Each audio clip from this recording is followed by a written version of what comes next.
everyone, Jasmine here. We're back with another round of Skaterade interviews. Sorry for the delay as we've been wrangling life and technical issues. So, this podcast is essentially a call in interview show, so sound can be a bit tricky.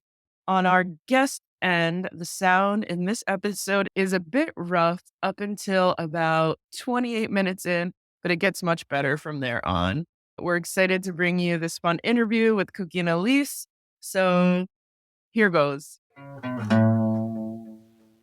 Welcome to the Skaterade podcast. I'm Jasmine. I'm Mac. And today we have Elise, AKA Big Booty Skater Girl, and Kooky, AKA Hurt Cobain, two best friends and accomplished aggressive park skaters. You've probably seen this high energy duo grace your Instagram feed or at your local skate spot. It seems they're always up for anything on skates. We're here to talk friendship, skating adventures, and more. Can each of you say who you are and tell your separate stories as much as you can about how you got into skating and perhaps within that, how you met each other? You want to go first? Yeah, I'll start. I'm Kooky. I started skating during the pandemic. Surprise. That's so shocking. Not many people did that. Very original person here.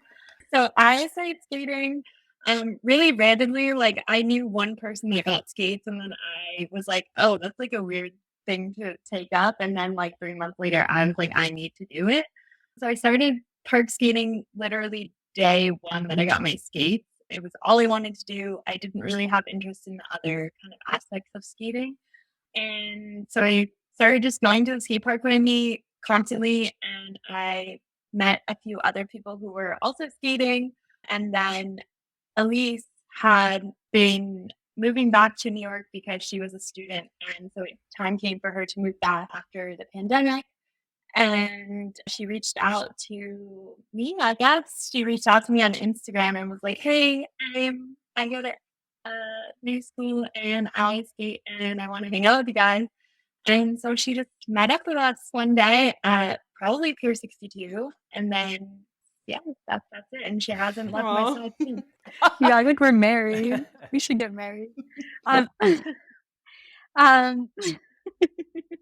Did you just propose to me on this podcast? I did. Yeah, I'm Elise, BB, whatever you want to call me, honestly. I picked up skating right before the pandemic hit. I was like late to all my classes at school, and my grandma thought that if she bought me a pair of roller skates, I would be able to skate to class and get there on time, which obviously didn't work because I didn't know how to skate. So I like spent all like the days when I didn't have class outside of our dorm, which was in like the East Village in Manhattan, like trying to learn how to skate like over like the cheese graters on the sidewalk. And it was like so painfully embarrassing. And I was so embarrassed. So when the pandemic hit and I like moved back home, I kind of like did it occasionally, but I didn't have a need for it anymore until this guy that I was working with who I had a crush on. He was a skateboarder and he would like go to skate parks all the time. And I was really bad at skateboarding. So I brought my roller skates one day and I was determined to hang out with him enough that he would ask me on a date. So I like skated every single morning and then I would go to the skate park with him every single night until he asked me out. And then I just realized that I liked roller skating more than I liked him. That is such an off-brand. Like your origin stories. I know, right? So yeah, and then we broke up and I moved back to New York and I met Kooky, and we always laugh because I remember all the specifics of the day that we met and she has no idea. I've like said the story like 8 times. She's always like, I don't even remember when I first met you. But like, yeah, I don't really remember, but it must have gone well. Yeah, I hope so. I would assume so. I guess it did. I think we hit it all. Yeah, we did. So Yeah, it sounds I think like, so. Elise, you slid into Kookie's DMs, but you were mentioning that you wanted to skate with a group of people. Who was this group of people that you were messaging? I was in like a group of a lot of new skaters right when I moved back to New York, and I was like, I just need anybody to skate with that isn't like intimidating and like a bunch of like middle-aged men who are gonna like tell me I Yeah. suck. I was really worried about that, even though that's not what the New York skate scene is like at all. But I hadn't skated here like in parks, so I reached out to like a couple people in the group chat, just like does anybody want to go skate maybe one day? And I ended up meeting with Kooky and Isa on Wheels at Pier 62. And we kind of just like formed a little friend group out of that. We would always go to Pier 62 like on the weekends and like at night, just like looking for some homies to roll with. So that's so interesting to me because it sounds like y'all hit the ground running in terms of being park skaters. A lot of people that I meet start roller skating with rhythm skating or just recreational skating in general. So you knew that you wanted to be park skaters from the beginning and you just kind of went for that. Is that the case with both of you? I must have seen it on Instagram, and then I got skates and I decided that that's what I was going to do. But I never really had any interest in the other aspects of skating. Growing up, I used to go to the rink a lot. I kind of grew up going to the skating rink. We would have at my elementary school, like every first Wednesday or something, was like skate night, and all the teachers and the parents would go to the skating rink and skate. And I had my skateboarding era. I had my like averaging moment. Also as a preteen. Um, so I had tried other parts of like skating or skate culture, and I never got hooked on any of them the way that I did with park skating pretty immediately. Yeah, I really wanted to be a dancer, and within like 3 days, I knew that I had no rhythm, no hope, couldn't spin, can't dance at all. Then I was like, well, time to find something new. And I like had previously done like from like age 6 to 18, I was like a competitive cheerleader. So I was like always used to like some form of action sports. And I had seen Ava Pushy Longstocking on Instagram. And I was like, that looks kind of like really cool and fun. And like then I like looked into it and I ended up watching like Michelle's Bones video and just got hooked because I thought it was so interesting and like unique and niche. I know when I started skating, I thought that park skating just looked so terrifying. And that was so far down the road for me that I can't imagine just, figuring out how to skate. And now I'm like, I'm going to drop in. Let's go. Like, I feel like it takes a certain kind of person to want to do that right away. Yeah, so when I first got my skates, I had one friend who had roller skates, but they weren't really like skating that often, or they weren't really going to park skate like the park to skate. And we went together, and it was literally the first day I had my skates like outside of my house. Like I probably got them the day before, and we went to a skate park in Williamsburg, and we both just started like trying to like pump a transition, and we had no idea what was happening, and we just kept falling. And the videos are so funny. I still love to watch them, but we just looked up like Dirty Deb, like how to pump on YouTube. And then that day I learned how to pump, and then I went to like 3 skate parks that day. Like after I left my friend, I just like kept going to skate parks, and just I don't know, I was like immediately obsessed with it. And I mean, I guess it probably helped that it was the pandemic and I wasn't like working all the time and I had a lot more free time to do it. I don't know if I would have gotten as hooked as quickly because I probably wouldn't have had the time to really be obsessed with it. But that was kind of probably a pandemic thing that really helped it. Yeah, definitely. I would agree with that. I mean, I was working full time during the pandemic, but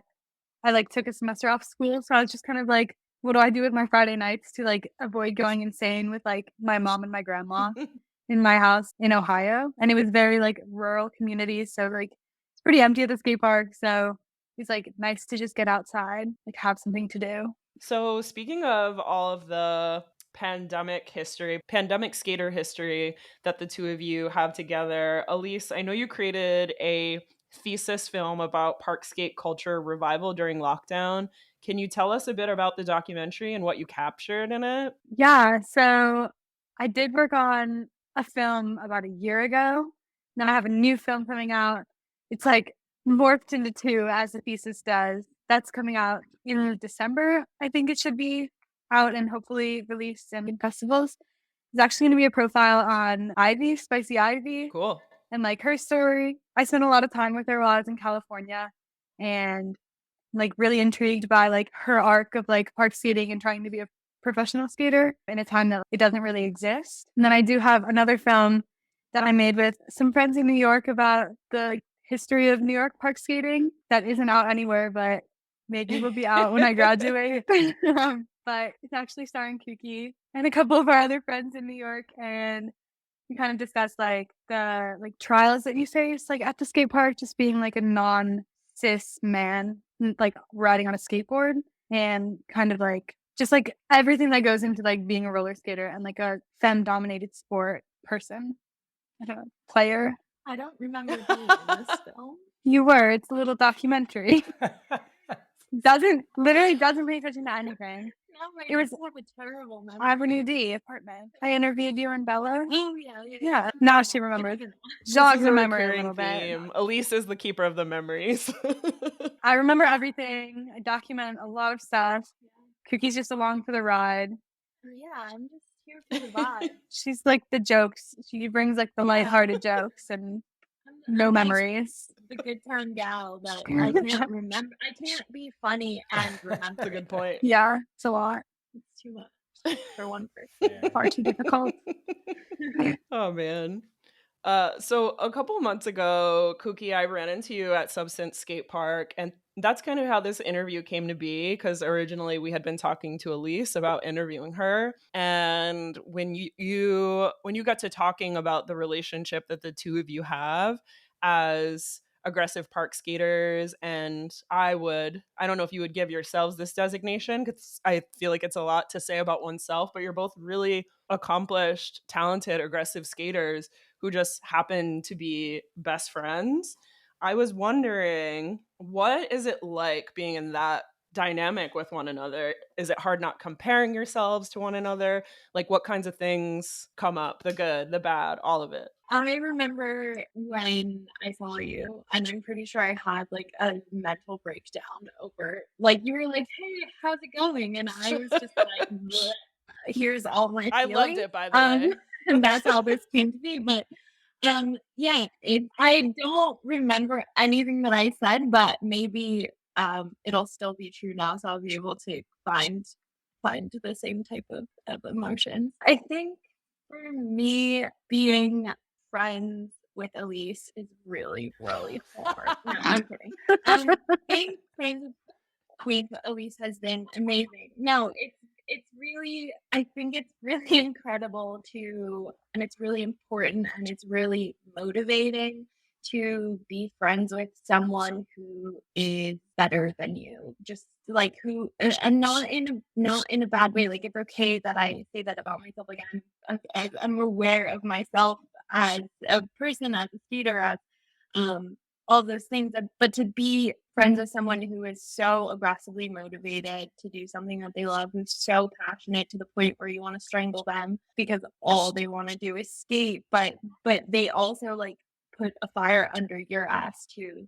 And watching, I'm not really a competitive person. Like, I don't go to competitions and compete. But yeah, so I'm not a competitive person really in general, and I'm not a competitive skater. So when I go to competitions, I don't like to compete. I like to do something else. Like, I did math at Quad Cut 2 Quad Cups ago. Then I was a judge at the most recent Quad Cup. I just organized a competition here in Brooklyn. It's just not like my place to compete. I feel a lot more comfortable doing the organizing or doing like the behind the scenes stuff and hyping everybody up. But watching Elise like go out and literally just like kill competitions left and right, and she's someone who really like thrives under that pressure and that like people watching. Like, she always skates her best when people are watching, and I'm the exact opposite. So it can be really difficult. It can be hard because I want to, there is a part of me that wants to like go to competitions or put out videos so like people know who I am, or I get more recognition or whatever, things that Instagram and all of that make you want to feel. But I know that it's not who I am. So I struggle with going out in big groups to skate or filming. Like, I don't post on Instagram very often because I don't film very often, because whenever there's a camera, I just literally can't skate, or I can't skate in front of big groups of people watching. Like, it's just not who I am. And so it can be really difficult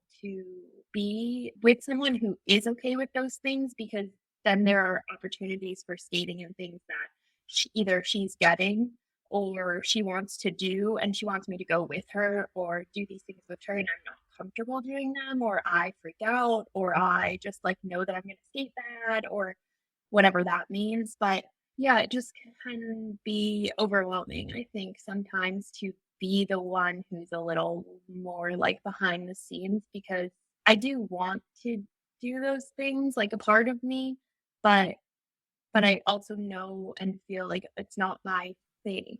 I don't know if that even makes any sense. It I makes so think it much makes sense. sense. Yeah, for sure. For sure. Yeah, I didn't know that you didn't compete. I just assumed I made the assumption because for some reason when I had seen you skate, I saw you posted a video of you skating at Freisa's in Vegas, and for some reason I thought you were competing in that video. But I guess you don't compete. That's news to me. That I did compete in that, but it was only like no. It wasn't even like for competing. Like I just went to like hang out and have fun, and like everybody who was there who was skating competed. So it was like very like low stakes, very like chill, and it was like all just my friends, and it was like a small group.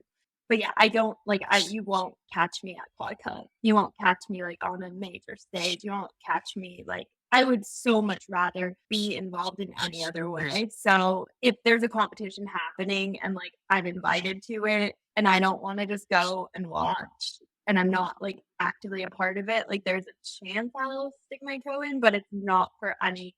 I will freak out. I'll hate it the whole time. I have to throw I feel out like that's there. valid. Yeah.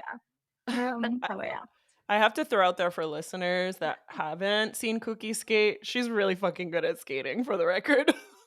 I have to say, you're amazing. Thanks, Jasmine. Yeah. That's really sweet. And it's really hard for me to get those kind of compliments. Like Elise knows constantly. I would want where she even goes like, wow, that was a cool trick. I'll be like, you literally don't have to lie to me. You can just like not say anything. Like that's literally how I get so I don't know. I can't take a compliment to save my life. Yeah. You definitely can't take a compliment. Every time you land a trick, you roll your eyes and walk away. Like, as if it was like the biggest bummer that you landed something. It was crazy. It happened like yesterday. I was like, no, that was cool. And you were like, it's fine. I don't like it. Like, if you pay attention to, if you watch any of my videos on Instagram, like that are not like cut right after a trick, it's like me just rolling my eyes or like Oh my being God. visibly upset that like I didn't do it as well as I think I should have done. I'm my own worst critic, but to a point where I think it really does give like it really does make me anxious and nervous and things like that. I mean, it's like I'm doing it to myself every time, but it is hard, and I think a lot of people probably relate to that, like having people see you and thinking about what other people are thinking about you, and then the social media aspect just multiplies it by 1,000. Hell yeah, completely. definitely. Yeah. You said so many nice things about me. I'm like, I've never heard this many nice things. And I just sat here and complimented you for like 10 minutes without stopping. That was great. You want to keep going? Yeah. Being friends with you is so much fun. No, honestly, like hanging out with you is like literally the best. Every time we take a trip, I mean, Kooky knows this. I text her every single day. I'm like, I miss you. Like, do you promise you're still gonna come home? Because like I don't even want to skate because you're not here. And while you're really hard on yourself, you are my favorite person to skate with because like when you do get the good vibes, you're on one. You're always like down to try things or like suggest things. And I feel like when I'm skating, I have a lot of difficulty with trying to come up with new tricks and stuff. And like sometimes I feel like stagnant. I don't know why. I feel like this constant need to just skate all the time. But you're always down to come out and skate and suggest new things to try and like, oh, it would be so cool if you did that. Or why don't you like learn that switch or anything like that? So it's like super encouraging and nice to have someone do that. And while you don't like coming out to competitions, you're always there. You were like my biggest cheerleader because I usually get a panic attack and cry at every competition. It's happened every single time. I've cried at every competition in the middle of it. It's really funny. It's really entertaining to watch.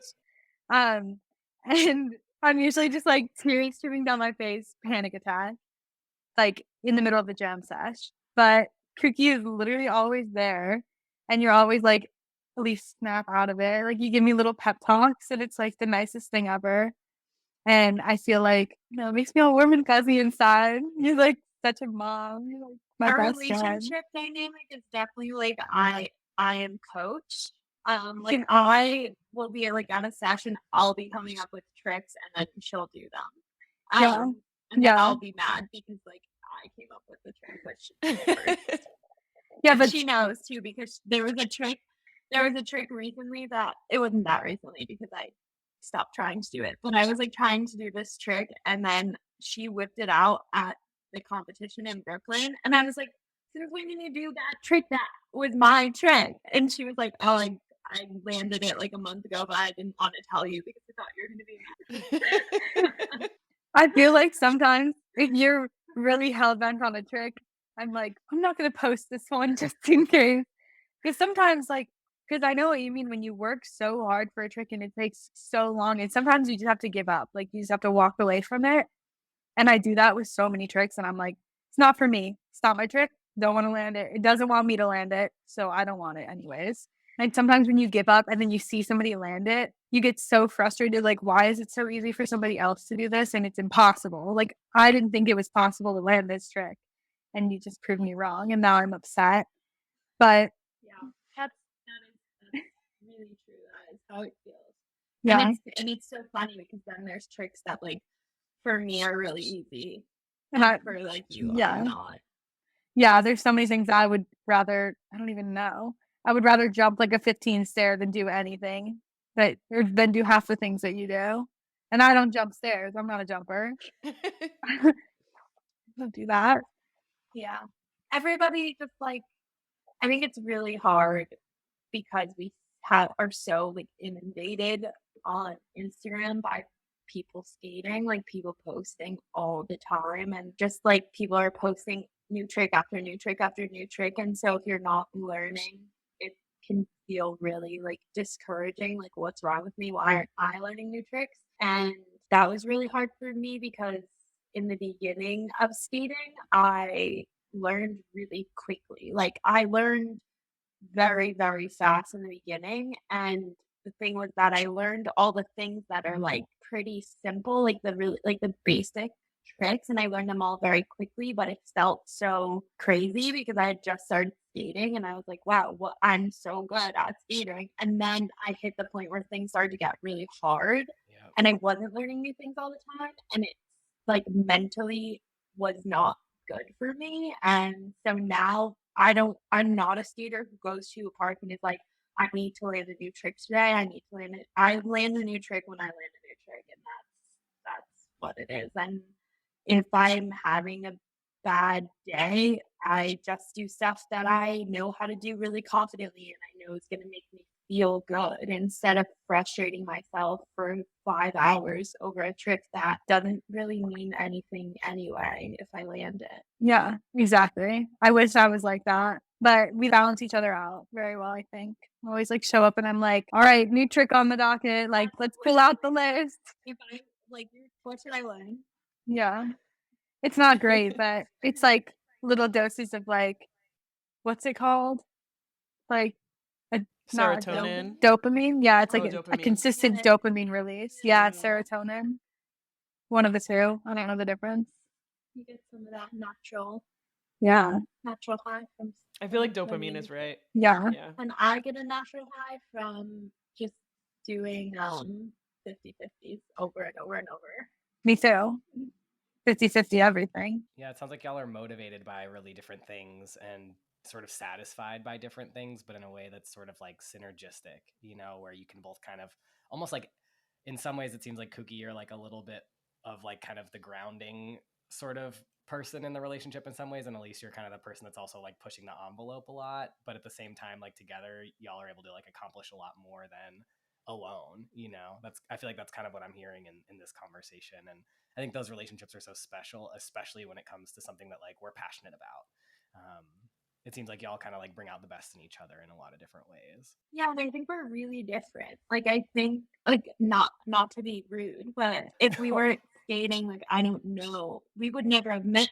No, not that we would never have met each Wow. other, but also, like, our personalities are very different. We're very different people. I'm a lot Mhm. older than you. I have, like, a very different life. Like, you're a student, I'm, like, an adult. Um, who, like, I have a job and I have Shots an fired. apartment, like, You're a baby and not I'm an adult. Wow. not like a little tiny baby and I'm, like, a grown-up person. But Yeah. no, we're very, very different. Like, our lives are extremely different, and, like, our Yeah. lifestyles are very different, and, like, there's no situation outside of roller skating where we ever probably would have become as close as we are. Then our friendship has gone beyond roller skating, but yeah, roller skating was what brought us together. Yeah, I always think about this too because I'm like, if I met Kooky, so we both are like working in production of some aspect, and like I've worked on projects with her before, and she's like assisted me with mine. So I'm always like, if I were to meet Kooky as a PA on a set, there's no way I would like her. I feel like I would be so intimidated by your personality and like the fact that you're so much older and you're like regal. I mean, When like so much older. God, what is I'm it? not 80. 8 And you're years older ancient, than me? so And you're basically 1 foot in the grave. So Grandmother. wow, no, but like our lifestyles are just very different. Like that. And like right now, like it's pushing my bedtime and you're like about to go out after yeah. Exactly. Like I went out last night this. and I woke up and I got a croissant. Yeah. You like go to sleep at 9:30 and then you make an espresso and read a book. Pretty accurate. It sounds like a really nice life for me in 10 years. So, Kooky, I saw you speak on Instagram about the ways in which social media and skate community are intertwined for better or worse. Could you share some pros and cons about this relationship as you see it? I'm just trying to remember where I said that, and I think it was from Concrete Foxy interview. Yeah, I think it was actually. if my memory serves me, which it often doesn't. Um, so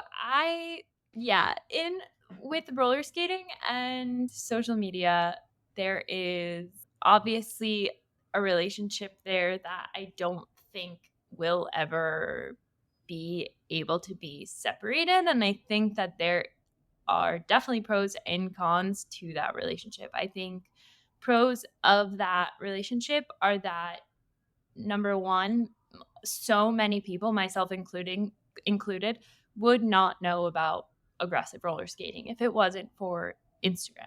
I mean, where else would I have come across that if I wasn't hanging out at a skate park and saw someone doing it, which I wasn't, so I wouldn't have. So there's that. There's definitely the opportunity to grow the sport, to get more people from all over, from different backgrounds, from different countries, involved in something that can be really life-changing, as it was for me and as it was for Elise and as it was for so many people that I know. There's also the really great aspect of community on Instagram of knowing people. Like I have friends all over the country. I have friends in other countries. We and travel and we automatically have somebody there that we know that we can meet up with. We have friends that we crash on their couches and stayed at their apartments, like having just known them through Instagram or met them one time at a competition. And so that's a really beautiful part of the community being so small, is that there are these opportunities to really make friendships. Like I have people that I talk to regularly on the internet, on Instagram, who don't live here. And then the cons of that, I think, are just the cons of social media in general, which is like the constant influx of seeing people having fun or seeing people be better than you or do things that you want to do. So seeing people constantly posting new tricks or seeing, every once in a while there's like a wave of like a trick that everybody's doing. So there's like the aerial wave where everybody's doing aerials. Then there's like the Barani wave where everybody's doing Baranis. And then there was like the rails wave, which I think we're still kind of in, of like everybody like hitting like crazy rails. And like it goes through phases of like these big tricks that people are doing. And I think it's like when your feed becomes overwhelming of seeing like the same thing over and over, seeing 9 videos in a row of someone doing a Barani, and you can't do a Barani and you're not even close to doing a Barani and you probably will never do a Barani, it can be really discouraging, I think. And also having certain people getting opportunities just based on follow count is also discouraging, but that's just how social media works. I don't know how you can really make it different. So you just have to take the cons with the pros, because everything can't be sunshine and roses, unfortunately. That's real. Yeah, it's tricky. I feel like part of it is also like you kind of have to figure out whatever your relationship to social media is going to be because of all of those things. Like as an individual, I feel like we all kind of have to figure out how to navigate that, because it really can become like so toxic, especially in sports that are kind of like more individual in terms of like, you know, when you go to a competition, it's like you competing. It's not necessarily a team sport. I feel like that can be really tough. Do you feel like you've gotten to a place with it where you feel okay with your relationship to social media? Is it something that's kind of always changing for you? I'm personally really bad at it. I don't post very often. I look at it, but I don't engage that much. And it can be really difficult when I do, because people are really loud on the internet and really bold on the internet and really fearless on the internet. And so people say things that they would not say to your face, and people get it's gotten really bad, I think, recently, especially in the skate community. The claim of community to actually bring down other people who are just trying to exist.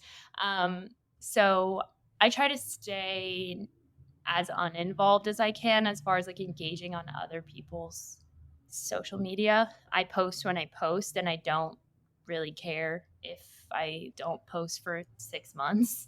It doesn't really matter to me. If people want to unfollow me for that, then that's okay. I'm not tied to it. How about you? So personally, I have like a really different experience with social media. Bringing up the age gap again. It's since Instagram came out in like 2012. I was in 6th or 7th grade. So I kind of grew up with like the ever changing, like constantly recepting other people's like best pictures, and even like the Photoshop era where everyone would like tailor their bodies to whatever they felt like looking like. And it was like really awful on like the mental health of like a 13-year-old girl in like suburban Ohio.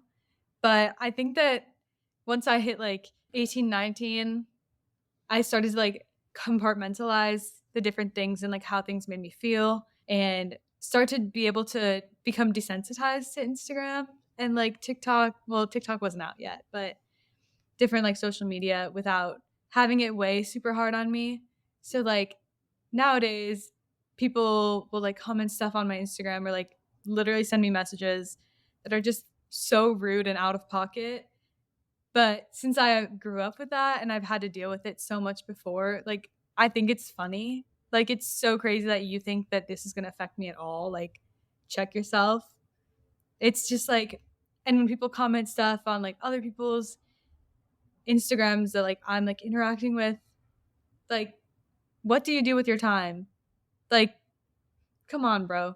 Well, I think so much of it too is that often the people that are jumping into these conversations that they would like to start are doing so without like a lot of background or a lot of information. And so they're really jumping to conclusions quite often. And there are times where like I see somebody say something that I know is like absolutely not true, and they just have made a judgment about something without having any knowledge. But I just don't, I can't, I try not to get involved. I mean, like I really do my best not to get involved in those type of things, because it's just not worth it. It's not worth getting into an argument with someone who isn't there to find out facts. They're really just there to complain or, get attention or whatever it is they're trying to do by bringing other people down to bring themselves up. I'm not sure, but so much of it is like under this guise of community building, which I think is really dangerous, and it's not community building at all. And community is not just like the people you pick and choose to be that community. Like, we're all roller skaters, and it's not fair to say, some people are inside the community and some people are outside of the community when we're all really trying to do something important. Like, we're really trying to take roller skating to the next level. We're trying to make roller skating bigger than what it is currently. And for us, I mean, for the roller skate community, it can feel really big and it can feel like it's your whole world. But in perspective, roller skating is so extremely niche, and there are so many places roller skating can go, but not if we're all pulling each other down by our hair, Yeah, I have nothing else to add. I think you said that really good. Yeah, I've never really had that experience of people using community as a reason to bring other people down. I think that's a really interesting perspective, and I think that might be in part a unique perspective for you guys, because you are a bit more visible, especially you, Elise. Like, you have quite a big following, and then Kooky, you have a sizable following as well. So I feel like it's probably a really different experience than someone like myself who does not have a following. We're following you. Yeah. Yeah, thanks. Little hand heart. I definitely think that the like people that are like using community as like a guise for starting some sort of drama or being upset is just like, there's I don't even know how to say this. Like, it just seems like they're upset that people want to make this a career. Like, I've seen this happen before. People have just been upset that these pro skaters, like the Lazo Pro team, are making money and like this is their whole career. And it seems like people want it to stay as like a hobby and just make it like, oh, this is just for fun. Everybody does it for fun, and don't want people to be able to be pro, which is crazy to me only because like it's the same thing as skateboarding. Like, most people do it as like a hobby, do it for fun. Same with blading. But like there are like the select few that are really good at it, really passionate about it, super involved in like winning competitions and being out there and everybody knows who they are. They're just like out there because they love the sport and that they really want to make this like their thing. They only want to do this. And there's no other like outlying passion for them. Like, their thing is like skateboarding, rollerblading, even scootering, like, and it's crazy that people don't want roller skating to be at a place where the best people in the sport are getting salaries and being able to live from basically just skating. A lot of people aren't able to separate their own goals from like the views of maybe it's a social media thing, but like, you have to know what you want from the sport. So not everybody wants to be a professional roller skater, and that's okay. And I think that sometimes those lines can get blurred, especially with social media and having it like all the time in your face and seeing people being pros and seeing things happening for certain people. And so I think there can be kind of this moment where you have to think to yourself, like, what do I actually want from this? And I've had this moment too. And it's a moment that I've had because of Elise. Like, Elise and I have different goals in roller skating. Like, I do not want to be like a professional roller skater. I don't want to do that. I don't want to go to the X Games if that was a thing that would happen. I wouldn't want to do that. First of all, I'm not like at the level to do that, but if I wanted to be at the level and I trained to be at the level to do that, like, it's not even something I want to do. And I think it can be really hard for people to say, like, I want this to be a hobby, and be okay with other people making it a profession and know that those two things can be separate. So I think people who are kind of upset about it or want it to stay really niche and really small are thinking about it like that they're becoming lesser if it goes to that point because they're not as invested as somebody else. So I think that it really just comes back to like having your own goals and knowing yourself and being confident in your own love of roller skating and knowing that I don't want this to be my career. I just want to do it because I think it's fun and know that that's okay, as well as someone who does want it to be their career. Like, how is it any different from someone saying, I want to be a professional actor? It's also something that people look at you and be like, why? That's crazy. Why would you want to do that? But it really is the same thing. You put in the work and hopefully it'll happen. But if we keep pulling each other down and not making like the opportunities for that to happen, then it just holds the sport back as a whole. It doesn't really stop, it doesn't change anything except for making it like the sport lesser. Yeah. What do y'all see as the benefits to the sport growing in that capacity? So, we know there are some people that are getting compensated, but the number of people who are being compensated for roller skating is extremely small. Yeah, I'm curious about for y'all in terms of skating in general. What do you think? How do you think the sport would benefit? Well, I think, or the community? Yeah, so I think that just having like more pro opportunities in general, which like it has to start somewhere. Like skateboarding was the same way. It started super small and like the sport had to grow, and for it to grow there had to be more opportunities. And more opportunities, you need to have more money put into it.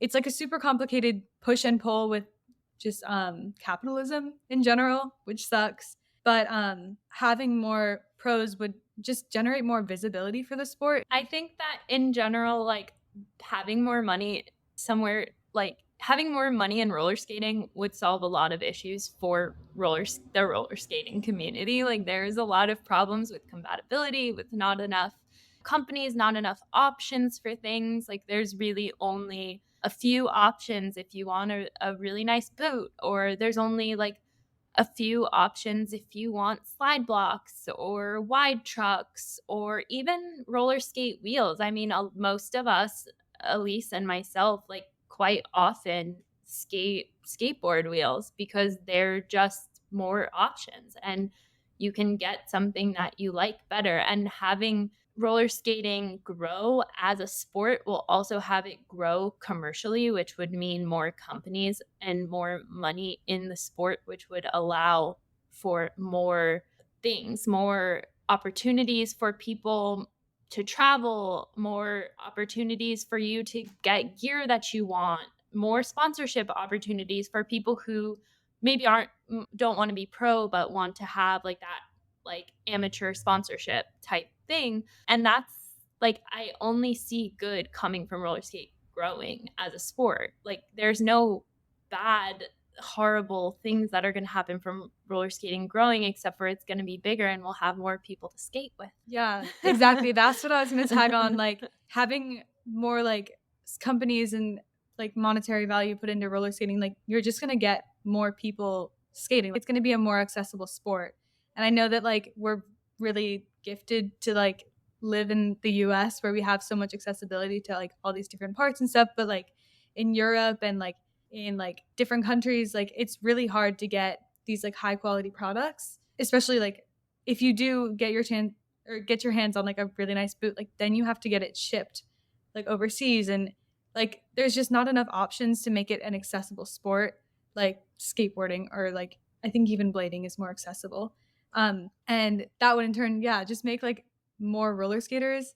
And if like what we want are like big pictures to like, like grow our community, wouldn't it be so great to have more people skating and just like more bodies in general? Like it makes like the skate park like a less intimidating space, as well as like the streets, like it's just like diversifying parks. Yeah, my biggest goal in growing roller skating is really just like more people skating in general. Like I love seeing more people skating. I love meeting new skaters. We both went to work at Woodward over the summer where we taught roller skate camp for kids. It was like 8 to 18, and it was the most amazing experience. I get to see these kids who are just kind of breaking into this world and are so excited about it and honestly so talented. And it's like was really heartwarming and really inspiring to see. Like, you can see right now, like, I'm tearing up. It was like really inspiring to see like people so Aw. invested in something that we love so much. And knowing that like the future of roller skating like is in good hands if we let it be. Yeah, exactly. Spending like I spent 3 weeks there, and like spending so much time with like these kids who are not as like skewed by like social media and like different like forces pushing and pulling at their heads. Like they're just there to skate and they love skating. That's all that they know, is that they're like, I love roller skating, and this is like, I'm going to summer camp and I'm meeting all my new friends who also love roller skating. And they're all like so stoked on a sport. And while maybe their goal isn't to be a pro skater, their like goals are just to like enjoy themselves and like meet new people and have fun and like learn new stuff. Like progression is super fun, even if it is just a hobby. Like everyone loves like learning something new and like, you know, exploring new spaces and getting like chances to try new things. Yeah. The future of roller skating is in really awesome hands, and we're really excited about Yeah, that. and when we want to leave them something, you know, big, something exciting, something that they can, you know, be proud of, not something that we've like put brakes on or held back in any way. We want it to be available to them, and we want it to be fun. We want it to be more fun than it is now. Yeah. Like, could you imagine, like, you're like 14 and you like just got your pair of roller skates, you're just learning to skate in the park. In 4 years, like, imagine like the different like opportunities that you would have as opposed to like things that like we have right now. Like, we have maybe 2 competitions in New York City, maybe 3 like a year, but New York is such like a metropolitan. Did I say that right? Yeah. Is that the right word? It's like such like a okay, perfect.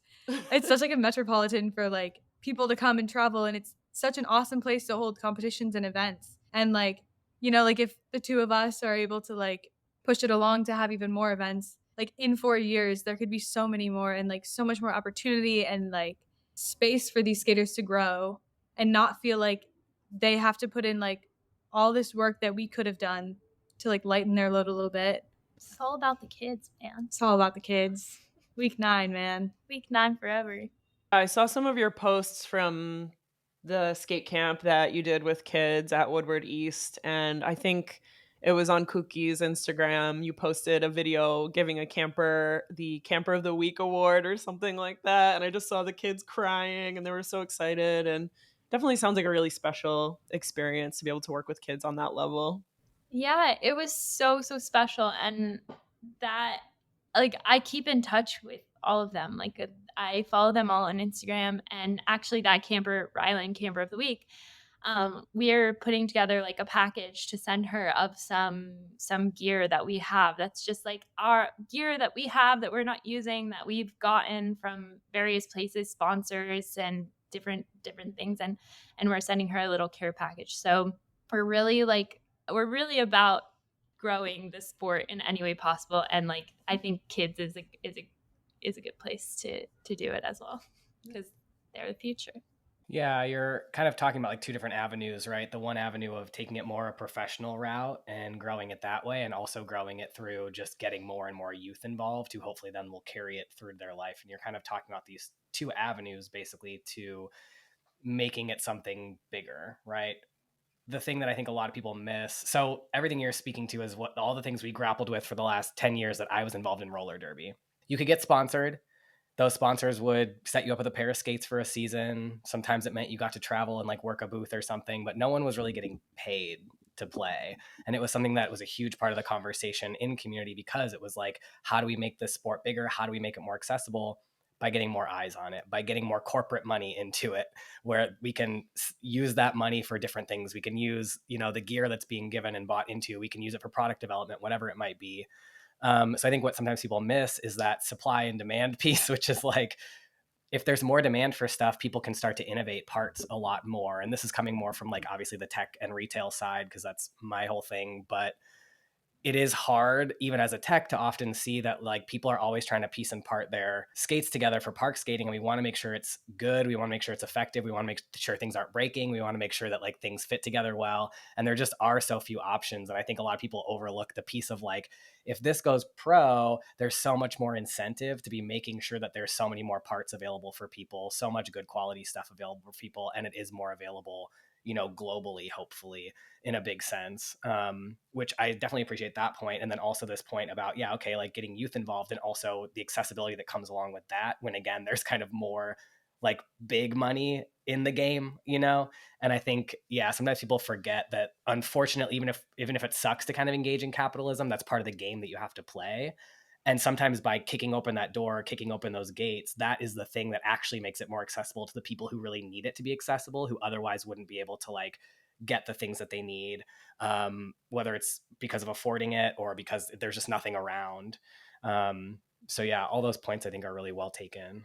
Yeah, and right now skateboarding has an entire culture around it. It has clothing stores, it has shoe stores, it has all the gear like for actually skating. So they have Supreme and they have Zoomies and they have a million trillion other brands. And like that, roller skating doesn't have that kind of money. So when you see a brand come into roller skating, it's typically really small. It doesn't have a lot of money. It doesn't give like as much of a push into the sport as we would like, because it's just not how it works. Like you have to have outside money.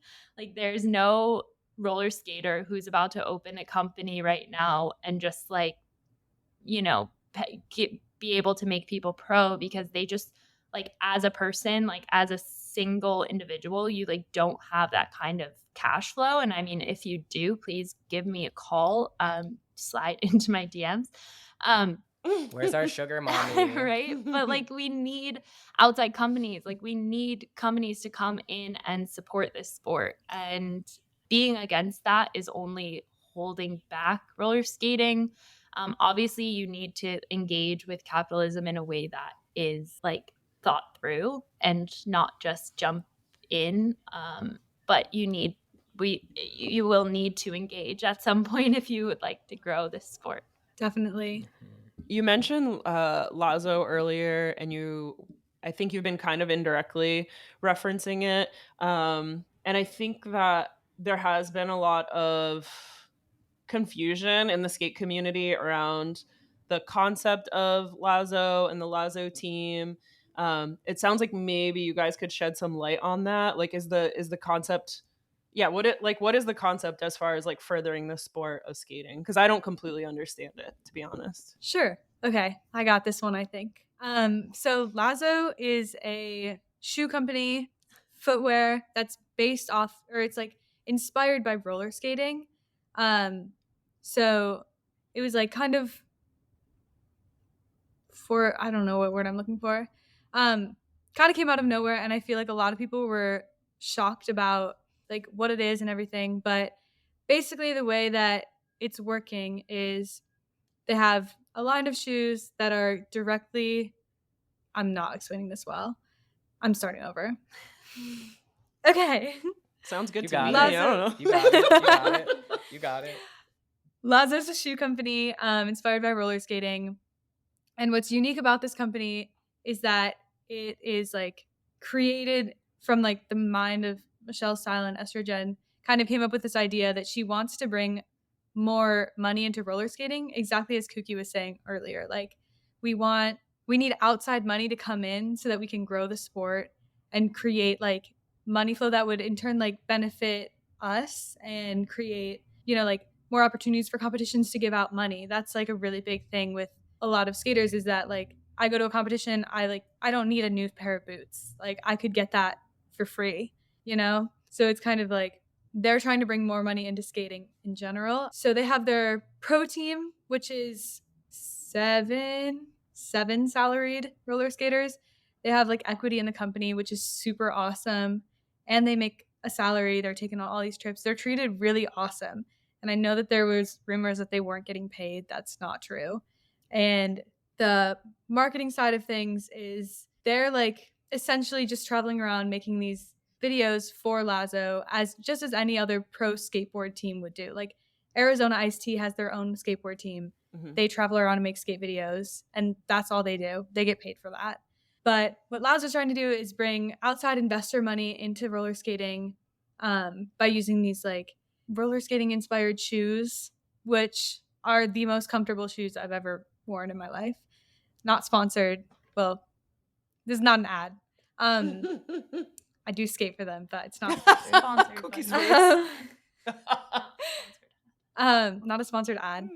But what's super sick about them is that their main goal is to like take money from like outside capitalism and fund it into roller skating. So like the money that they're going to make from like mainstream sales is going to go directly to like the roller skaters, and like they will continue to make a living off of basically just like selling shoes, just like Vans. Like they want to be like a Vans or like a Converse store. Yeah, and I think people were really I think the problem that happened with Lazo was just like the way that it was presented to the community. People thought it was going to be skate gear, and it wasn't. So I think that was just like Yeah. the way that they kind of amped it up maybe didn't work out as they had planned. But I think also people then jumped on that it was shoes and that it wasn't roller skate gear when we need more roller skate gear. But the thing is that like the money that you make from roller skate gear is so small. Like again, we're talking about a sport that is so niche, and like you're not everybody is buying new trucks or new boots every 6 months or 3 months or whatever. Yeah, I mean, you're basically just talking about selling a non-niche product to support a niche sport, essentially, is what. Yeah, what to you're have a saying, larger is what I'm getting audience, at like least. shoes I think- are for everyone and roller skates are not for everyone. Like not everyone needs roller skate gear, but everyone kind of needs shoes. So you have an opportunity for a much bigger market to make a lot more money, to be able to pay skaters and to be able to sponsor competitions with monetary gifts instead of just giving out gear, which a lot of times the people who are winning those competitions already have that gear or are sponsored by the people giving out that gear. So it's not really like worth it for. That's why the competition scene is, I think, as small as it is because there's just not enough money in it, honestly. I think you bring up a good point, a good observation to Kooky, in that the marketing was part of the confusion, because I do remember seeing a lot of people confused about what Lazo was going to release as a product. I also personally had no idea that there were like salaried skaters on the team and that was part of the concept. And the only other main criticism that I saw was like the gendering piece of it, of the way that the product was very gendered. But yeah, this is enlightening to me in terms of like what the actual motivation behind Lazo and the Lazo skate team is, because I had no idea about any of this. I guess my biggest question with it is kind of along those lines, because I'm like, well, is the money just going to those skaters then, or is the money actually being put into community? And I think there hasn't been a lot of transparency around that, at least to my knowledge. So I think at least like my guess is that's a place where people are also confused, because it's one thing to be like, we have a company and we're using it to like pay all of these specific people. It's another thing to be like, we're starting this company with very explicit intentions to be put it like literally just giving this money to the community in whatever ways we can. And I'll be honest, I don't follow these things super closely because I'm also not on social media a whole lot if I don't have to be. But I think that's where I personally have questions, and I've seen other people also have questions as well. So it's kind of that too. And I agree with kind of the marketing piece of like, oh, that just seems like, yeah, a little confusing. Yeah, I was definitely confused. I definitely understand it more after hearing from you guys. Definitely. Yeah, and like I'm not affiliated with Lazo in any way, and I'm not part of a company in any way, so I don't want to like speak to it like I am. And I also like I've tried to stay out of this conversation on social media this entire time. You'll see that I have not I'm not on either side. I understand what they're doing. I understand the idea behind it, and I'm not like taking anyone's side. I think there are valid points on both sides. But just from a point of Definitely. just I'm gonna get canceled after this. No, No, me totally. too. It's okay. You're already We- gone. No, You're it's canceled. fine. You're done. It's You've fine. been canceled. No, but I definitely do agree with You the heard it here marketing first, thing. everyone. You heard it here first. And if you're not canceled, I'm canceling you right now. All right. Well, but no, I definitely agree with the marketing Wow. thing, and it True was very friendship. confusing. Right. The marketing was like super confusing, just because. Never mind. Kookie's over this. I don't want to talk about no, that definitely. anymore. I mean, think- I try so hard to not talk about. no, we that can we one. can I stop don't even- talking about it. I don't have the shoes. Yeah. You could tell everybody that. I think Wow. to me, I see it in a similar way to you, where I'm kind of like, I don't really care either way what happens. Like, to be completely honest, I'm also just like, I just want to understand what's Yeah. happening, and I also Yeah, don't it's feel like really I take a particular hard. side, but I do think it's worth talking about. Yeah. Yeah. Go ahead. No, I'm totally with you, Mac. I think it's really hard for me to stay out of it, and I can't believe I stayed out of it this long. I can't believe today was the day I broke my silence. But just because like I have so many friends involved with it that it can be really, really difficult to see people like spreading lies basically about all of my friends, and Yeah. trying to be a good friend, but also trying to not be involved in something that's really not my problem or my place to be involved in. I think it kind of speaks to as well, inadvertently, to what Mac and I try to do through this podcast, which is to try and facilitate tough conversations when we can. Because we do talk about a lot of topics on this podcast that are things that just either go untalked about, or if they are talked about, they're talked about on social media, and people are not having those moments where they're like interacting human to human. So I think it's an important conversation to have, one of many important conversations. Yeah, I think I'm always just like, I just wish there was more of that, like person to person shit, because I feel like so much shit happens on social media. And to your point, it's like half of that shit's not real. It's so then people are made walking up. around believing it, and it's just like, It's so made up, and it's like, can we just and people are just so like, people saying things about people they don't know, like people I've never met talking bad about me, or people you've never met talking bad about you, and just making assumptions based off of a vibe they get from our Instagram is kind of like, it's crazy. Like I have never gone on Instagram and been like, I don't like that person, and then like met them in real life and like was like mean to them or like said anything horrible to it's just like a weird, maybe it's because I'm old, but I don't know. On MySpace, we had to choose our top 8 and we had to make that public, so that was pretty harsh. Stressful. Extremely stressful. Instagram's a whole nother thing. This is my next question, is kind of changing topics, but not really. It's actually, again, sort of referencing something from another amazing Concrete Foxy interview. This time, Elise's Concrete Foxy interview. Oh my god, I'm like, what did I say? I don't remember. Yeah. So yeah, I do a lot of social media lurking ahead of these interviews, because where else am I going to find information about you guys, you know? Prepared. I respect it. Wish I like stalked myself too. Yeah. I'm like, okay, so I noticed that in your Concrete Foxy interview, you were asked what was an important lesson you learned through skating. And you said an important life lesson to learn is that there will be people who are not happy for you / your success, and that's okay. Their feelings are valid, as are yours. Take a step back and appreciate yourself for how far you have come. You've worked hard for this.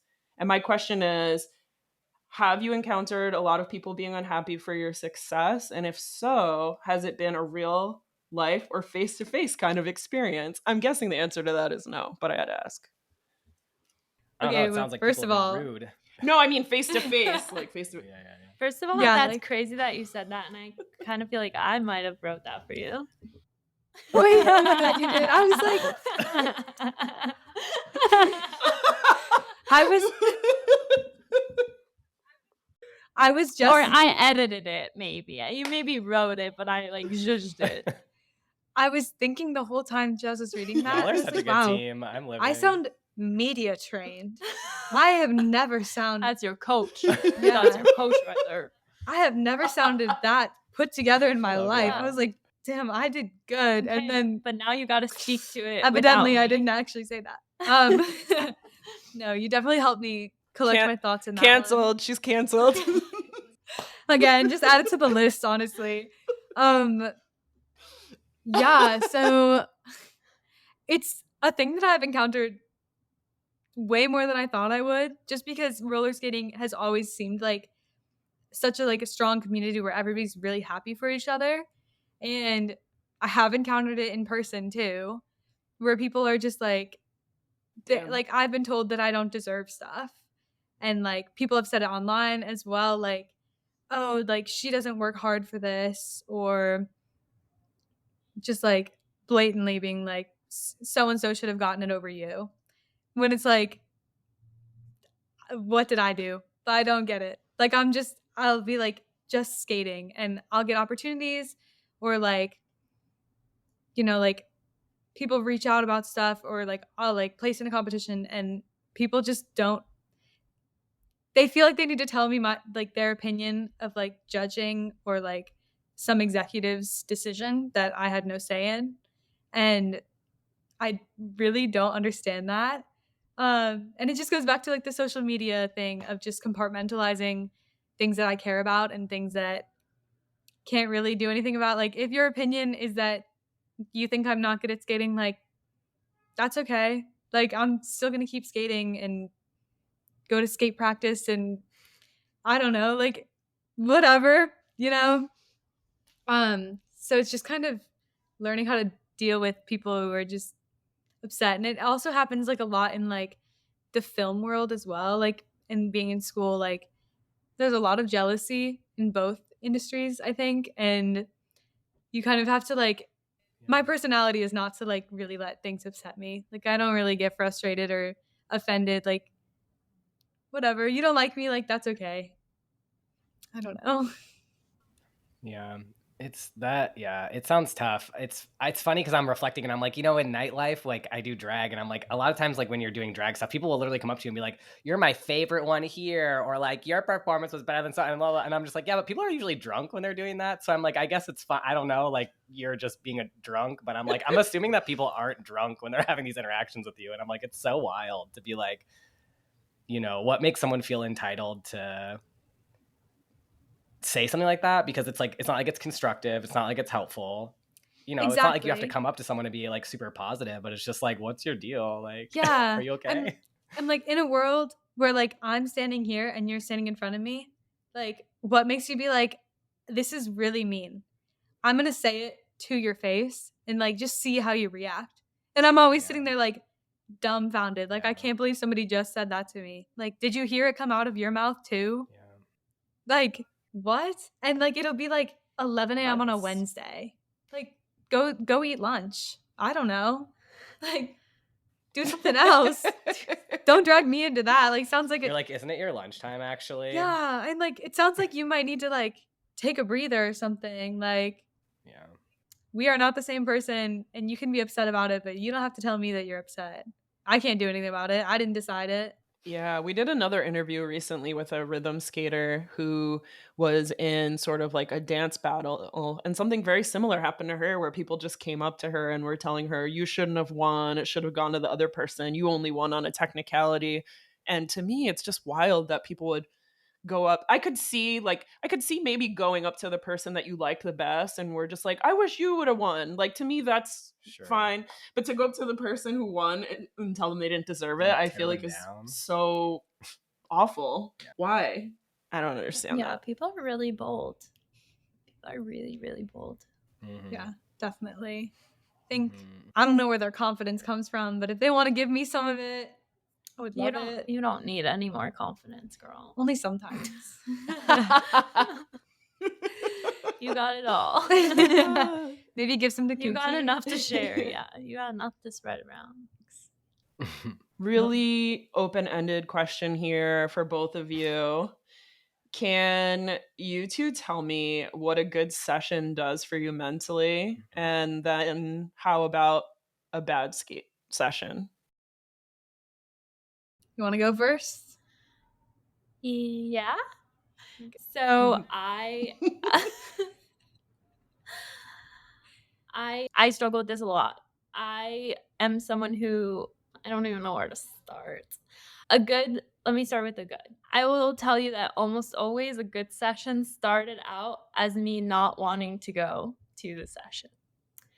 I almost every time I'm gonna go skate, I'm like, wow, I really don't want to go skate. Like when I'm at home doing something else where like I physically cannot go skate, I'm like, all I want to do is go skate. All I want to do is go skate. And then the second it's time to go skate, I'm like, I really don't want to do that. Really, really don't. And so I just got back from vacation and I hadn't skated in like 3 weeks. And Elise was like, come out to Betsy Head on Saturday and skate with me. So Betsy Head is really far from my house. So I go and it's an hour on the train. The whole time I'm just thinking about how I don't want to skate. And I show up and Elise can immediately see on my face how I don't want to skate. And she's like, you look grumpy. And I'm like, yeah, I'm grumpy. I don't want to skate. I'm not confident. I haven't skated in 3 weeks. I'm not feeling it. I'm in my anti-skate era. Within 10 minutes, like literally just going across the park and like skating on my own and like warming up a little bit, I'm like, oh my God, I love skating. I'm never going to stop skating. I love it so much. So I have some problems with that. But usually a good session just really just makes me feel like, I don't know, so happy and so energized. Like when I leave a good session, I'm not tired. Like even if I skated for 8 hours, like I'm ready like to go. Like I'm excited. I'm hyped up. I'm hyped on myself. I'm hyped on my friends. I'm usually more hyped on my friends than I am on myself. But I am just like everybody's hype man. Like during the sesh, like I'm usually pretty quiet, but I'll become major hype man vibes. And then I'll probably stay out late. Like I'll probably stay up past my bedtime if it's a good sesh. Like we might go get a drink after. That's all I'm saying. And typically I'm like going home I'm in bed by 9. So that's saying a lot. A bad sesh. Sounds like it's a very, I was just gonna say, it sounds like it's a very generative experience for you. You know, like Yeah. it kind of generates like energy almost, and it's not something that's like sort of extractive or makes you feel drained. It just feels like it, like, 100%. adds. And I wish that I could remember that every time that I like don't want to do it, because every time I don't want to do it, I'm like, I'm going to be tired, I'm going to be scared, I'm going to be nervous, it's going to hurt, like all these things, but then none of those things actually happen. So it's just like me like catastrophizing the whole experience, even though I've been doing it for 2.5 years and I know that it's going to be fun. But it's my brain playing a little fun trick on me, making me work for it. But a bad sesh is like you leave tired and you leave hurt usually. Yeah. I mean, my good sessions are so far, I mean, not like different in like a huge way from Cookies, but like personally, like I'll show up, I'm like stoked on skating. It's usually when I convince her to come to Brooklyn because I live in Brooklyn. We live really far away. And usually it's like when I convince somebody to come out and skate with me because I'm a social butterfly of sorts with my friends. And I like skating by myself. So we're different in that way. Yeah. But when I do convince Kooky to come out or like any of like my other friends who skate, like I'm already in a really good mood and I'm already like super stoked that I have like the time to go skate and like the weather's nice and I'm going to like a park that I want to go to. Like I'm already in a good mood and then like I'll show up and like the vibes are good and I'm like listening to some like 2000s hip hop or something and I'm like I got my jams on and it's just like learning new tricks and like just having fun. I feel like the good sessions are always just like I just spend 6 hours with my best friends and we're just laughing the whole time and we're like just skating and like hanging out. And yeah, we usually get a drink after Or during. or during or both. Or both. And it's just like Bold. I'm not advocating that you drink and skate, but I am saying that it does make you better sometimes at skating. I don't makes get me better. I don't get better at skating when I drink. It's usually when I start falling. But yeah, and then like we'll leave and we're like still hanging out just because we're having fun together. And yeah, and it's like the kind of sesh when you fall and it like, even if it was a rough fall, like it doesn't hurt because you're just like in a good mood. I love those. But a bad sesh, this is hard. I don't have many bad sessions just because like when I'm in a grumpy mood, I just am like, I'm just gonna go skate and it cheers me up because it's like, it's just like, it's fun and like you like run into people that are just like at the park that, you know, you're like friends with. It's like, oh hey. It's very chilled. But yeah, a bad sesh is definitely when you get like hurt. When you take a fall that's hard enough for you to like take your skates off and sit there for a second, those are the worst. And then you leave just feeling defeated and you're like, damn, now I have to go home and like ice and like take an Advil or something. Like I always get super bummed about that because I don't like being injured and like then it's like the next day you're in pain still and you're like, is it responsible to go skate? If it's gonna make me just gonna make my mind feel better, but like my body feel worse. It's like I feel like those always like drag on for days. Mm-hmm. That kind of connects to the next question that I have for you guys, which was kind of, again, inspired by something I saw that Kooky said on social media. Damn, I be vocal on social media, apparently. Yeah, maybe that's why you're canceled. You do. So Kooky, I saw a caption that you wrote on Instagram that really struck me. It said, 2 years, 3 pairs of skates, 1 broken bone, infinite memories.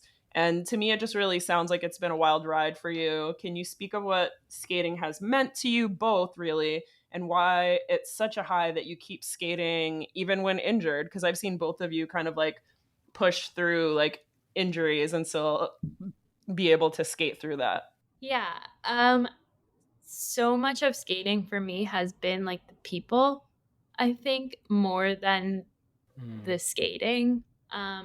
I've just made so many friends through skating and so many people that I would not have had opportunities to be around. And we've made memories, so many memories, both skating and not skating, traveling. Like I've traveled with so many of my friends. Like we went to a wedding of someone that we met through skating. Like, and it was a really small, intimate wedding with 50 people and we were invited. And it's just like, it's so crazy. But that's for me, so much of skating is like this, that aspect of it, of meeting so many different people. And skating I've had a lot of ups and downs in skating, and I've taken breaks in skating. And I think that if you need to take a break, you should take a break.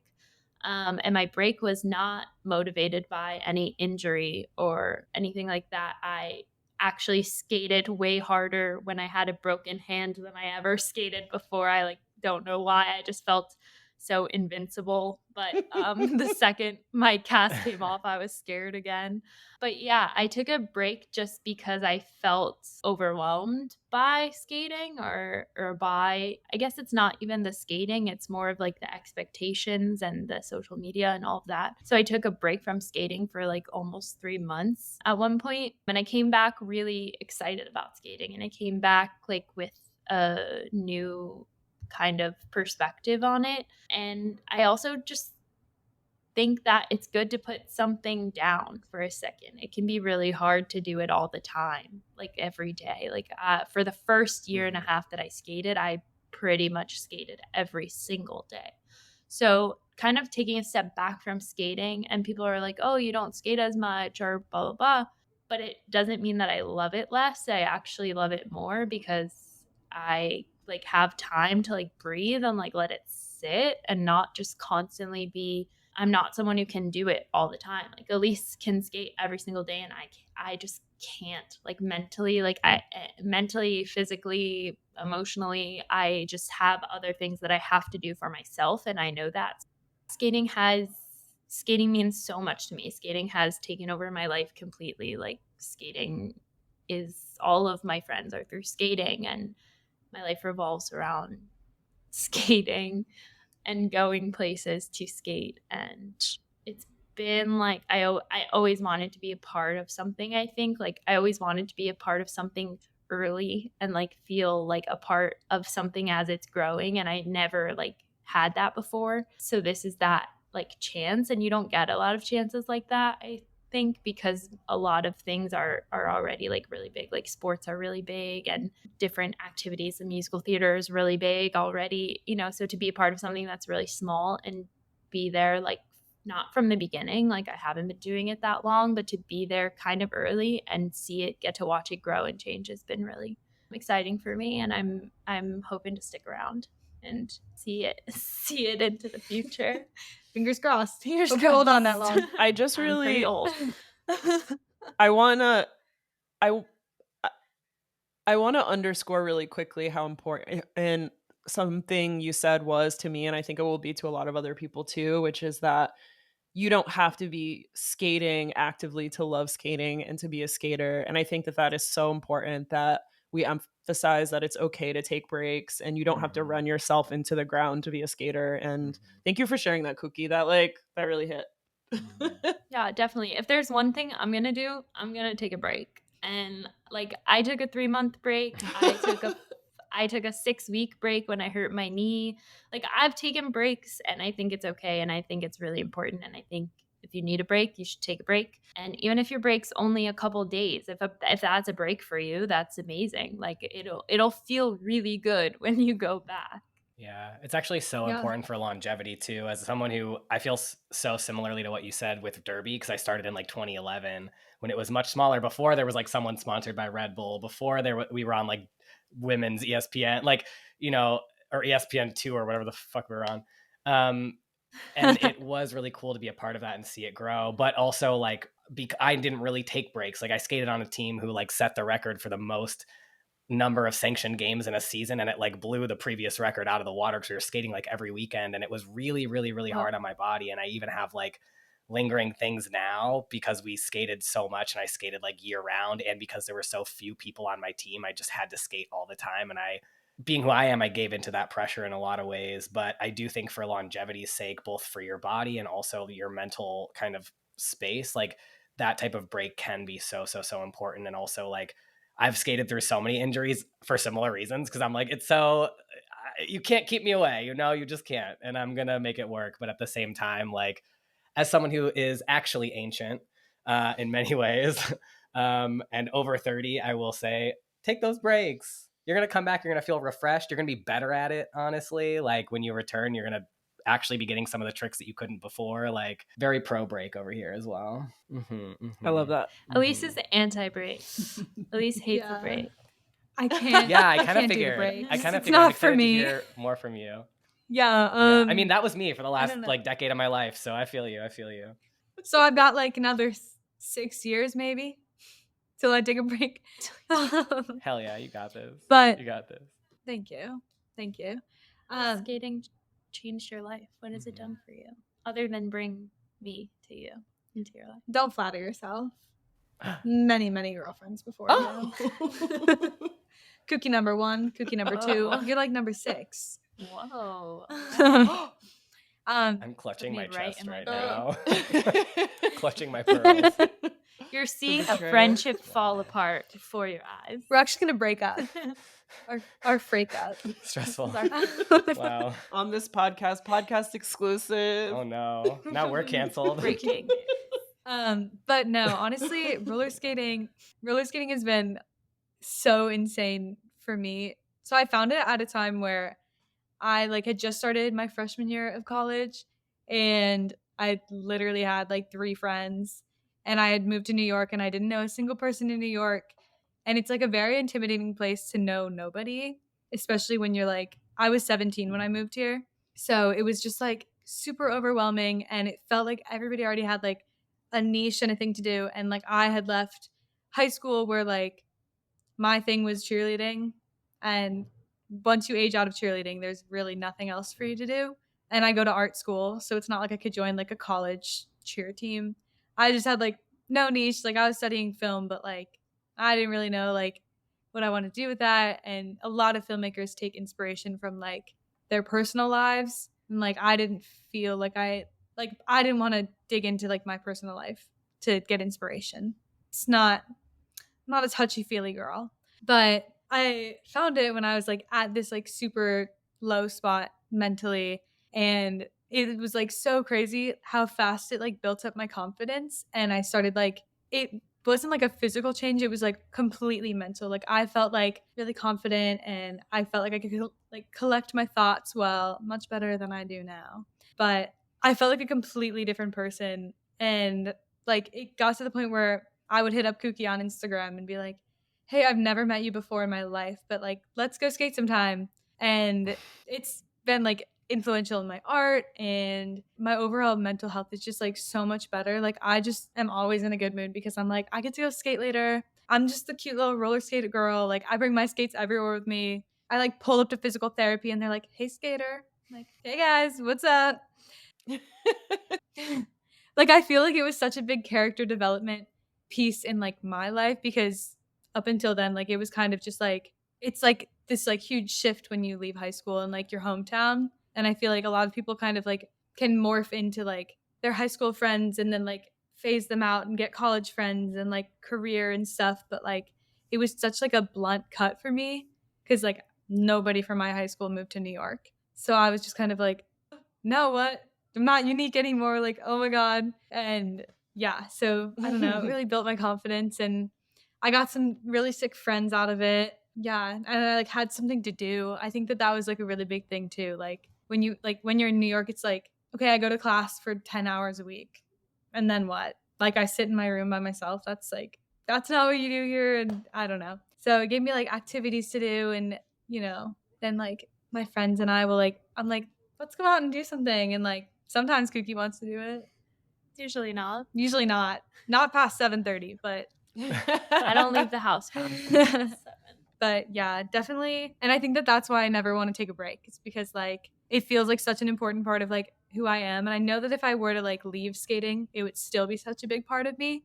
But it's like that act of like having something to do and like somewhere to go, and like, oh, I know that I could pull up to Cooper and like I would know half the people there. And like while we wouldn't have to like have a full conversation, like it's just like I like just existing around people who also know I exist. Like I don't know if that makes any sense. Maybe it's like a New York thing, but like because everybody's all like around living. Like they couldn't care. Yeah. I mean, like New York it can be really isolating in New York for sure, because it is. It's like no one gives a shit about you. And definitely it can feel really lonely and stuff. So that makes a lot of sense.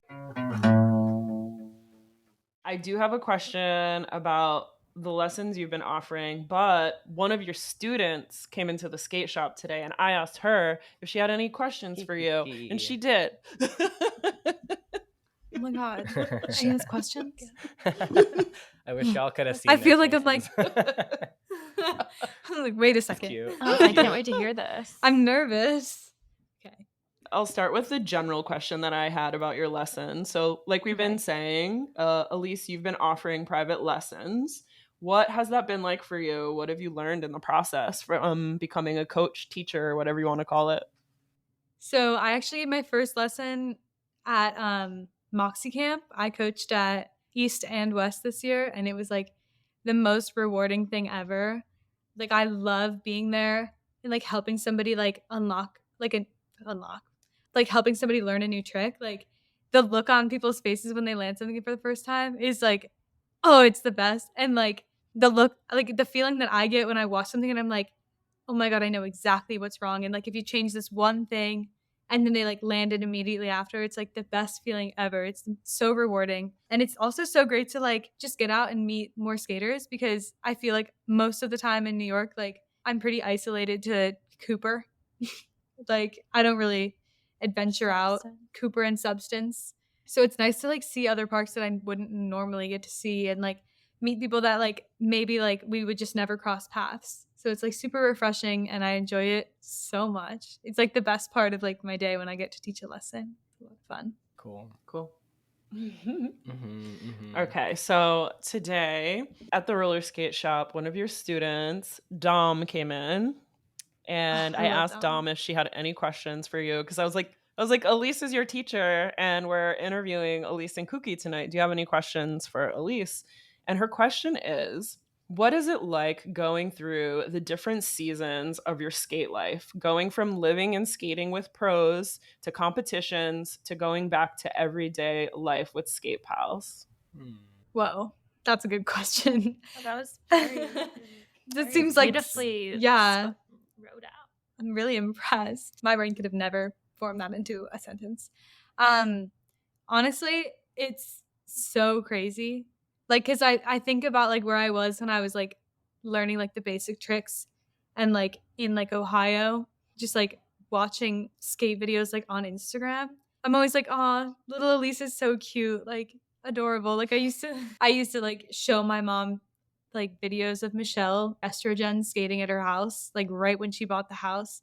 This past like spring, I moved in there for 6 months, and like I would think about that all the time, like, whoa, that's crazy that that happened. Like I don't even get it. Doesn't make sense to me. And it's like I feel so like honored and like stoked to just be like in the same realm of like people who would love skating as much as I do and who would like want to push the sport and like create new tricks and stuff like that.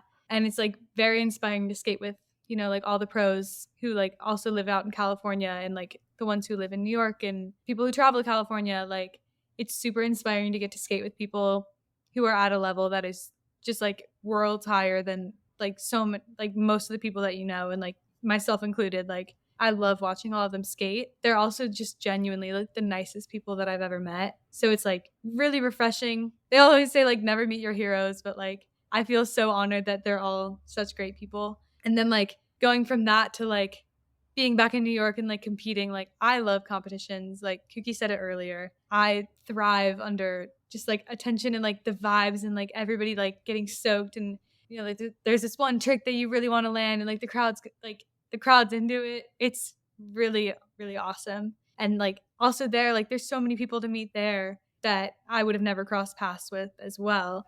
So that's always super cool. And then like just like hanging out with the boys back in New York, that's like the most fun. Like I wouldn't trade that for anything.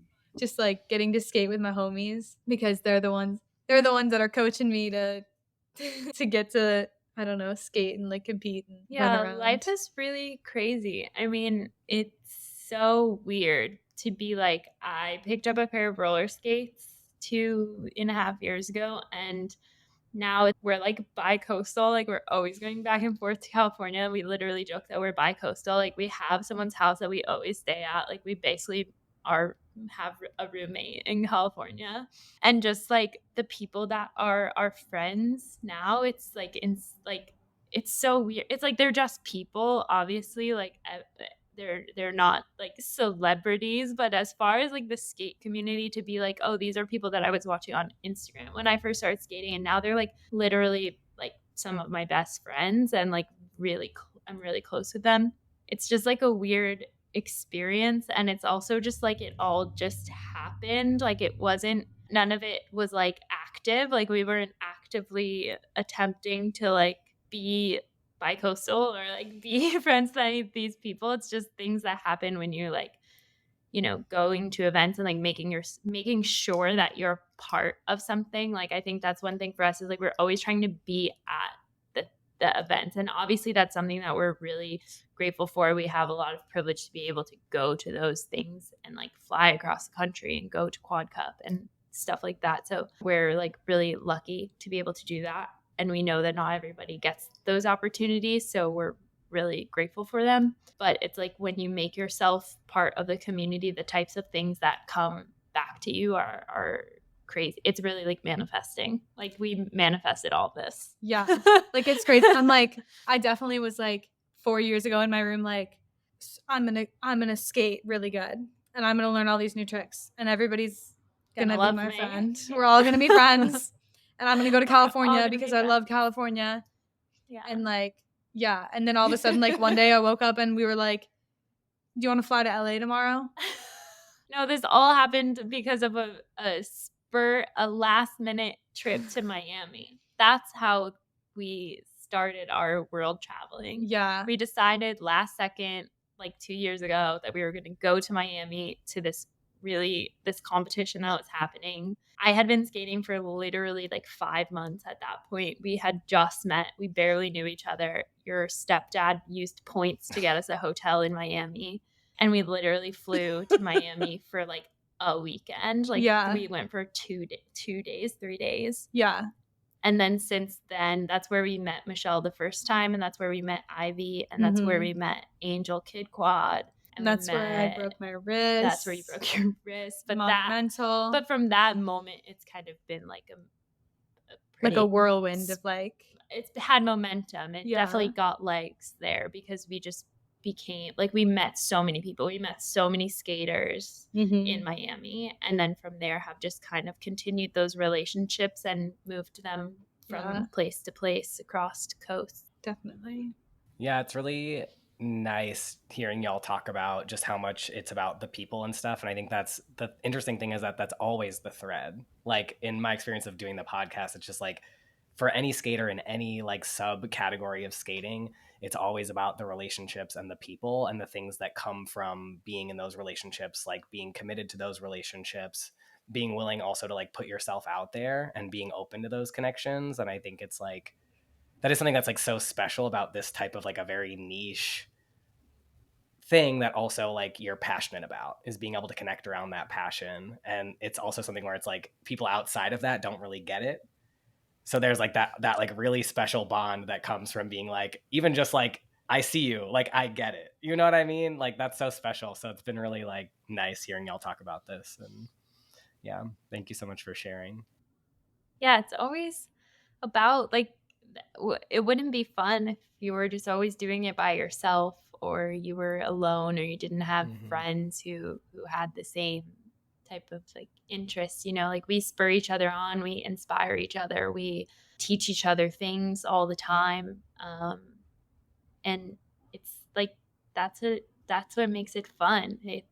It's about like the relationships, for sure. Like you said, Mac, like the relationships that's what I'm so much more invested in, the relationships, than probably the act of skating, which is yeah, it's really been fun. And I'm so excited to see, like it has been such a short time for me, like not even 3 years, of 2.5 years of skating, and the amount of opportunities and the amount of people that I've met is just like mind-blowing. Like I can't even believe I follow like 1,000 people, and like I'm pretty selective about who I follow. Like I really only follow people that I like personally know, or like I'm really, or want to know, like are interested in knowing, hoping to know, or has like a really nice house in another country that I want to stay at when I go there.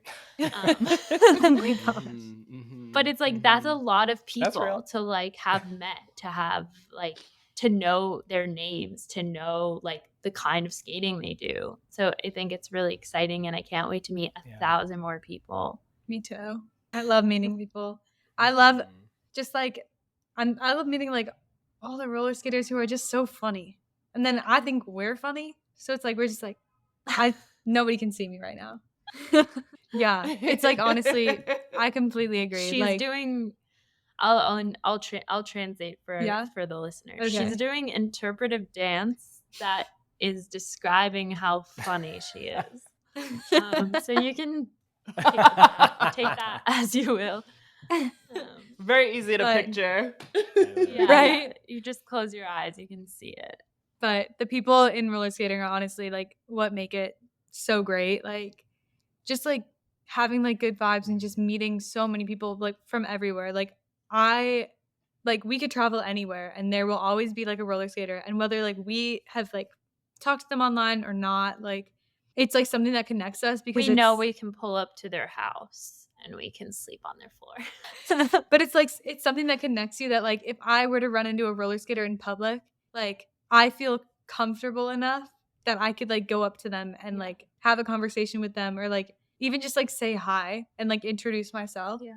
I've said hi to people with roller skates and then realized like I didn't have my roller skates with me, and they probably just thought that I was like some creepy person trying to talk to them, because everybody knows that like carrying roller skates is like, it's like having a dog. Like people are going to talk to you. People want to talk to you. They want to know what's going on, especially old men. They're very interested in the roller skating. Oh, yeah. They're like, oh, I took my Janice to roller skate on our first date in 1946. And it's like, that's amazing. That's so, so cool. You are standing in front of the spot that I'm hitting right now, though. So if you could actually move a few steps to your left. But roller skating is a conversation starter. It's a hot topic. It gets you noticed. Yeah. So it's really easy to make friends with your roller skates on. Definitely. I've never felt so connected to the New York so City true. community as a whole. As a whole. All like, what, 8 million people? Yeah. Nobody likes to talk to you more than old men who used to roller skate. They're all the homies. Yeah. I get invited to the dance circle in Central Park every time I leave my house. They're like, do you know about the dance circle in Central Park? I'm like, I do. You're actually the 96th person to tell me that today. And you will not see me in the dance circle. You're not going to catch me in the dance circle. I'm sorry. I'll be there supporting in my shoes, but not in my skates. Cannot dance to save my life. Thanks to a less. Thanks so much for making time with us, for us. It's been really fun. No, talking with you. to you two. With you. The time has been with you. And yeah, with us, for real. Yeah, true. Bye, guys. Thanks for joining us. Bye. Bye. Should we hang up now? Have a good night, you guys. Thank you. Yeah, you can hang up too. I love you. Thank you so much. Appreciate y'all. Bye, love you. Bye. Hey, Jasmine here. Thank you so much for listening to this episode. We want to thank you for your continued support of the Skaterade podcast. And if you'd like to keep up with us, you can find us anywhere you listen to podcasts, as well as on Instagram at SkatoradePod. Don't forget to give us a like, a follow, or leave a review to make it easier for folks to find our podcast. If you've done all of that and you want to show your support with a Skaterade sticker or patch, you can find links to scoop them up in our show notes and Instagram link tree. Thank you so much for all you do. Skate hard, have fun.